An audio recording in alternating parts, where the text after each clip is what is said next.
ಇವತ್ತಿನ ಪತ್ರಿಕಾಗೋಷ್ಠಿ ಉದ್ದೇಶ ಇಷ್ಟೇನೆ.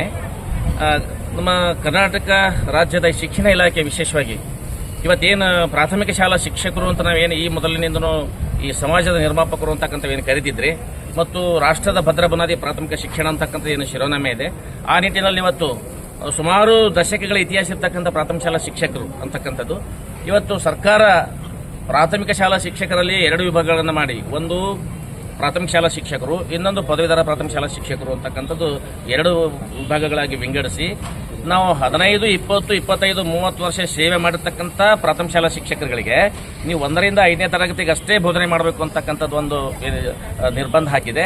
ಇನ್ನು 6ರಿಂದ 8ನೇ ತರಗತಿಗೆ ಯಾರು ಮಾಡಬೇಕು ಅಂದರೆ 2016 ನಂತರ ನೇಮಕಾತಿ ಆಗಿದ್ದಾರೆ, ಅವರು 6ರಿಂದ 8ನೇ ತರಗತಿ ಮಾತ್ರ ಬೋಧನೆ ಮಾಡಬೇಕು, ಅವರಿಗೆ ಪದವೀಧರ ಪ್ರಾಥಮಿಕ ಶಾಲಾ ಶಿಕ್ಷಕರು ಅಂತ ಬೈಪ್ರಿಕ್ಷನ್ ಮಾಡಿದೆ. ನಾವು ಅದನ್ನು ಅತ್ಯಂತ ಬಲವಾಗಿ ಖಂಡಿಸ್ತೀವಿ. ನಾವು ಯಾಕಂದ್ರೆ ನಾವು ನೇಮಕಾತಿ ಆದೇಶ ತೆಗೆದುಕೊಳ್ತಕ್ಕಂಥ ಸಂದರ್ಭದಲ್ಲಿ ಯಾವುದೇ ವಿಷಯ ಯಾವುದೇ ತರಗತಿಗಳಿಗೆ ಇದೇ ತರಗತಿಗಳಿಗೆ ಬೋಧನೆ ಮಾಡಬೇಕು ಅಂತಕ್ಕಂಥದ್ದು ಇರಲಿಲ್ಲ. ನಾವು ಪ್ರಾಥಮಿಕ ಶಾಲಾ ಶಿಕ್ಷಕರು ಅಂದ್ರೆ 1ರಿಂದ 8ನೇ ತರಗತಿಗೆ ಎಲ್ಲಾ ವಿಷಯಗಳನ್ನು ಬೋಧನೆ ಮಾಡತಕ್ಕಂಥ ಶಿಕ್ಷಕರಾಗಿ ನೇಮಕಾತಿ ಆದೇಶವನ್ನು ಪಡೆದಿದ್ದೀವಿ. ಇತ್ತೀಚೆಗೆ ಸರ್ಕಾರ, ಕರ್ನಾಟಕ ಸರ್ಕಾರ ವಿಶೇಷವಾಗಿ ನಮ್ಮ ಶಿಕ್ಷಣ ಇಲಾಖೆ 2017ರಲ್ಲಿ ಒಂದು C&R ರೂಲ್ ಅನ್ನು ಜಾರಿಗೆ ತಂತು. ಏನ್ C&R ರೂಲ್ ಜಾರಿಗೆ ಬಂತಪ್ಪ ಅಂತಂದ್ರೆ 2016ಕ್ಕಿಂತ ಪೂರ್ವದಲ್ಲಿ ಇರತಕ್ಕಂಥ ಎಲ್ಲ ಪ್ರಾಥಮಿಕ ಶಾಲಾ ಶಿಕ್ಷಕರುಗಳಿಗೆ 1ರಿಂದ 5ನೇ ತರಗತಿಗೆ ಮಾತ್ರ ಬೋಧನೆ ಮಾಡಬೇಕು ಅಂತಕ್ಕಂಥದ್ದು ತಂತು.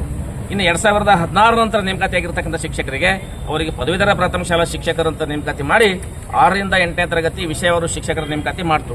ಬಟ್ ಇಲ್ಲಿ ನಾವು ಸರ್ಕಾರದ ಗಮನ ಸೆಳೀತಕ್ಕಂಥದ್ದು ಬಂದೆ, ಇವತ್ತು ನೀವೇನು 2016 ನಂತರ ನೇಮಕಾತಿ ಆಗಿರ್ತಕ್ಕಂಥ ಪದವೀಧರ ಪ್ರಾಥಮಿಕ ಶಾಲಾ ಶಿಕ್ಷಕರಿಗೆ ಏನು ನೀವು ಮಾನದಂಡ, ಶೈಕ್ಷಣಿಕ ಮಾನದಂಡ ನೀವು ಗುರುತಿಸಿದ್ರಿ, ಅದೇ ಮಾನದಂಡಗಳನ್ನು ಸುಮಾರು 25-30 ವರ್ಷಗಳಿಂದ ಕೂಡ ನಾವು ನಿರಂತರವಾಗಿ ಆ ಶೈಕ್ಷಣಿಕ ಮಾನದಂಡಗಳನ್ನು ಹೊಂದಿ ಸುಮಾರು 30, 35, 20 ವರ್ಷಗಳ ಸೇವೆ ನಾವು ಸಲ್ಲಿಸ್ತಾ ಬಂದಿದ್ದೀವಿ.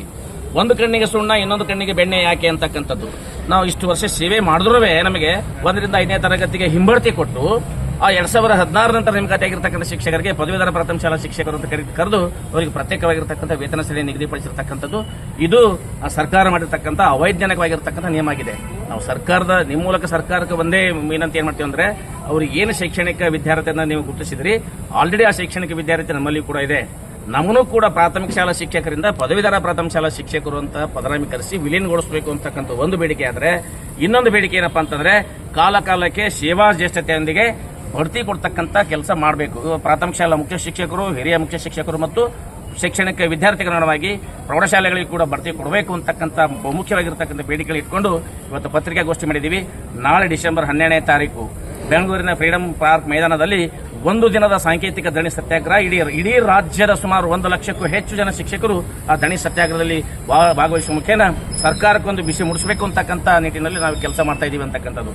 ಕೂಡಲೇ ಸರ್ಕಾರ ನಿಮ್ಮ ಮೂಲಕ ಮಾನ್ಯ ಮುಖ್ಯಮಂತ್ರಿಗಳಿಗೂ ಮಾನ್ಯ ಶಿಕ್ಷಣ ಸಚಿವರಿಗೂ ವಿನಂತಿ ಮಾಡ್ತಾ ಇದ್ದೀನಿ, ಯಾವುದೇ ಕಾರಣಕ್ಕೂ ಸಮಾಜ ನಿರ್ಮಾಣ ಮಾಡ್ತಕ್ಕಂಥ ಶಿಕ್ಷಕರನ್ನ ಬೀದಿಗಿಳಿಸದೆ ತತ್ಕ್ಷಣಕ್ಕೆ ಎಚ್ಚೆತ್ತುಕೊಂಡು ನಮ್ದು ಏನು ನಮ್ಮ ಏನು ನ್ಯಾಯಯುತವಾಗಿರ್ತಕ್ಕಂಥ ಬೇಡಿಕೆಗಳಿವೆ ಅವನ್ನ ಮಾನ್ಯ ಮುಖ್ಯಮಂತ್ರಿಗಳು ಮತ್ತು ಶಿಕ್ಷಣ ಸಚಿವರು ಕೂಡಲೇ ನಮ್ಮ ರಾಜ್ಯ ಸಂಘದ ಪದಾಧಿಕಾರಿಗಳನ್ನ ಬರಮಾಡಿಕೊಂಡು ನಮ್ಮ ಸಮಸ್ಯೆಗಳು ಬಗೆಹರಿಸಬೇಕು ಅಂತಕ್ಕಂಥ ತಮ್ಮ ಮೂಲಕ ನಾನು ಸರ್ಕಾರಕ್ಕೆ ಮನವಿ ಮಾಡ್ತೀನಿ.